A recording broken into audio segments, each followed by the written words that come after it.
But as you look at the current roster as it's constructed, they are carried as far as the defensive line takes them. AJ Epinesa has been a beast.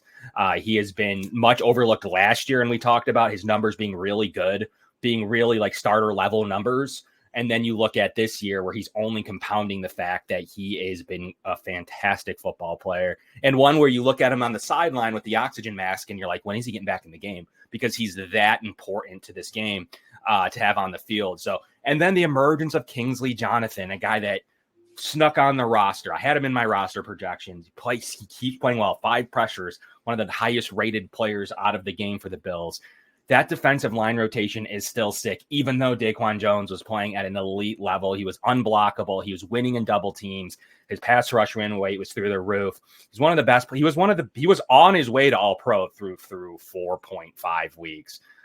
He was seriously one of the best defensive tackles in the game, playing better than your favorite defensive tackle for the most part. So that is a huge loss, but Poona Ford steps in.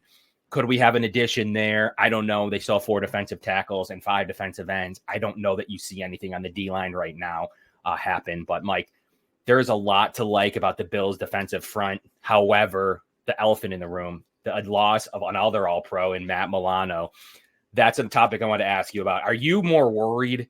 I mean, I think we're all through. Like, you can lose a game. Like, hopefully it doesn't hurt the Bills too much. But are you able to overcome the loss of Matt Milano and what he's able to do now when you have, yes, we want to see Dorian Williams, but you're going from Matt Milano to Dorian Williams. You're not going from a lesser player to Dorian Williams. Yeah, so Matt Milano is obviously the biggest loss of the 3 major losses the Bills have suffered on defense the last 2 weeks. And the main reason being they don't have an in-house replacement that you can depend on. So I'll answer the Matt Milano part in a second, but I want to go through this entire defense, if you don't mind me, quickly. So I still think this is a top 10 defense. And people are going to say I'm crazy for saying what I'm saying right now. They're going to regress. They're not going to be an elite top 3 unit like we have seen the last 2 years. But I've seen a lot of people saying the Bills cannot sustain a loss to Matt Milano, DaQuan Jones, Tre White, and that this team is they have no Super Bowl aspirations. I cannot disagree anymore with that statement. And to me, I think that is an instant overreaction hot take that is a consequence of the social media hot take radio era where we just say stupid stuff constantly. The reason why I believe that, first of all, the Bills entered this year with 5 former All-Pros on this defense. They just lost 2 of them in Tre White and Matt Milano. They still have 3 remaining on this team, 2 of them being your safeties, and then Von Miller. When you have an elite defense that is consistently great on a year-to-year basis, anytime you have an injury, it's going to feel like a major injury. Yes, not all injuries are created equal, but if you go through the Bills' starting 11 on defense, there's only 1 or 2 players on this entire defense that you wouldn't consider above average starters at their position. If it's Taron Johnson, one of the best nickel corners. If it's Micah Hyde, former All-Pro safety. Jordan Poyer, former All-Pro safety. Tre White, former All-Pro corner. If it's Christian Benford, it's still a quality corner. If you go through the defensive ends, you're talking about high-quality guys. The defensive tackles, high-quality guys. There's only maybe 3 guys on the entire defense. If they went down, you would be like, well, not the biggest loss in the world. But it's not just who goes down, but who replaces them. So you look at this defensive line. DaQuan Jones goes down. That sucks. He had one of the highest double team rates and one of the highest win rates in the league. So he's been dominant, like you said, on his way to an all-pro season if he would have stayed healthy. But this is why you signed Poona Ford.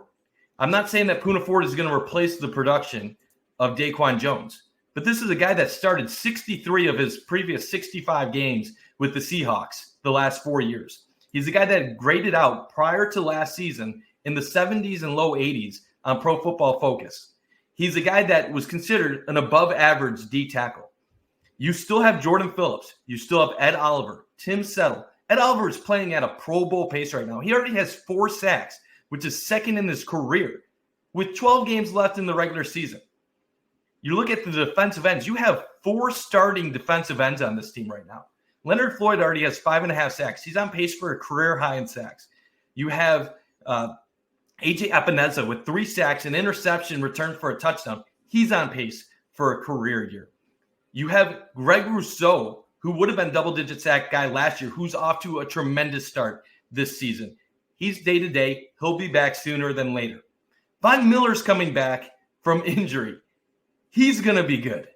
This pass rush, and hear this out, Kevin. This is a crazy number.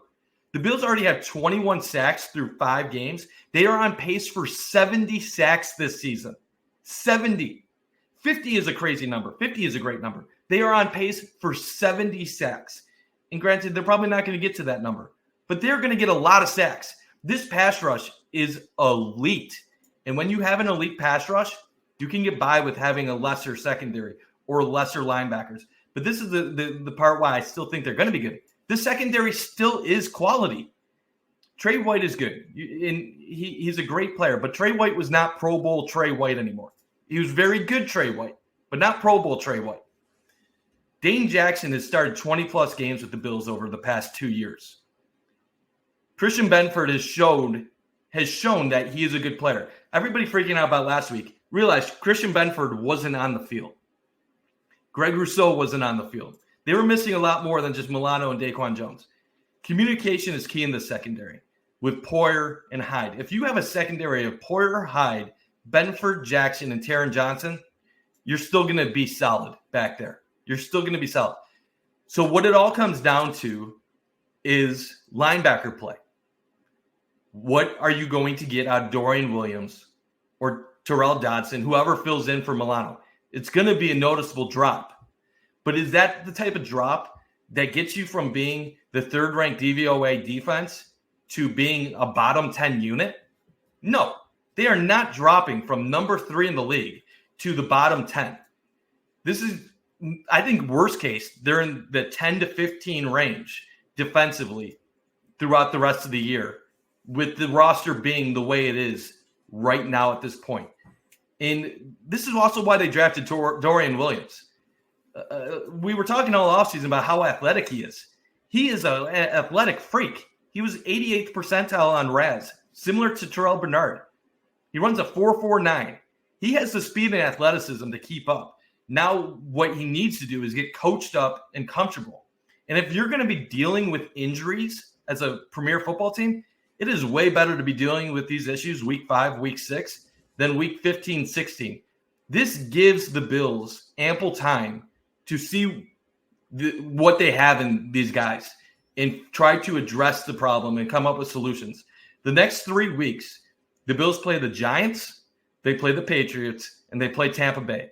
The Giants are the 32nd ranked offense in the league. The Patriots are the 28th ranked offense in the league, coming off a shutout against the Saints. And the Bucs are led by Baker Mayfield in the definition of mediocre. To basically finish up, you never hear anybody right now saying that the Miami Dolphins are not a Super Bowl contender. Everyone you talk to will tell you that the Miami Dolphins are a Super Bowl contender. Well, you know what? Their defense is quite a bit worse than the Bills. So if you think Miami is a Super Bowl contender and the Bills aren't, you're saying that you think that a Tua-led offense is a world ahead of the Bills offense. I don't agree with that. Kansas City last year won the Super Bowl with the 17th ranked DVOA defense. They had 6 rookies playing on that team at times during that season. If we're going to say that Kansas City can win with an average defense, if we're going to say that Miami can win with a below average defense, how the hell can the Bills not win? They have 3 months to figure it out. And I just have 2 things I want to pull up quick. This is the Super Bowl odds right now from after Sunday. Before the game, the Bills were plus 700. Now they range from plus 800 to plus 950. They're still the 4th best odds according to Vegas. This is also a DVOA projection of the AFC East after Sunday's results. They still give the Bills a 90.5% chance of making the playoffs with a 55% chance of winning the division and still a 21% chance of getting the top seed in the AFC. These injuries matter, but they do not have as big of an impact as what fans are going to be making them. Because in the reality, Kevin, you're big on WAR. You know WAR number, wins above replacement in baseball. If you have a wins above replacement around 10, that's a great number. But ultimately, it means you're making one extra win per 16 games you play. In football, the average defensive player doesn't even have a WAR of 0.5. You add up the WARs of these three players combined, you're talking about maybe a win to 2 wins over the course of the season. So if you thought the Bills were going to win 13 games, maybe they win 11. If you thought they were going to win 11, maybe 10 or 9. They're going to be okay.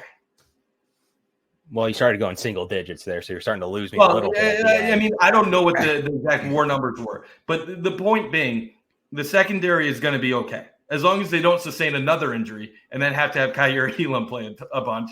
And the defensive line is playing at a level that us in Buffalo haven't seen in over a decade.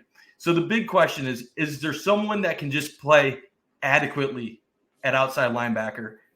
And we'll see. I think even if outside linebacker is a struggle, this is why you have one of the best defensive masterminds in the NFL as your head coach, because he can scheme around certain things and they will make adjustments to find a way to get through.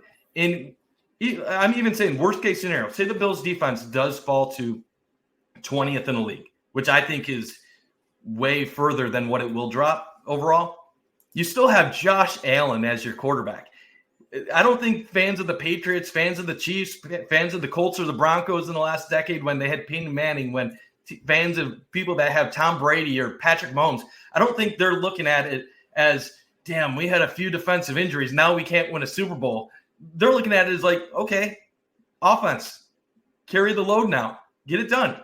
The Bills are averaging 31.8 points a game. I'm not going to freak out about a couple players getting hurt, regardless of how good they are, because I'm not trying to downplay their significance. Those are all studs, but the Bills still have a lot of studs on this unit.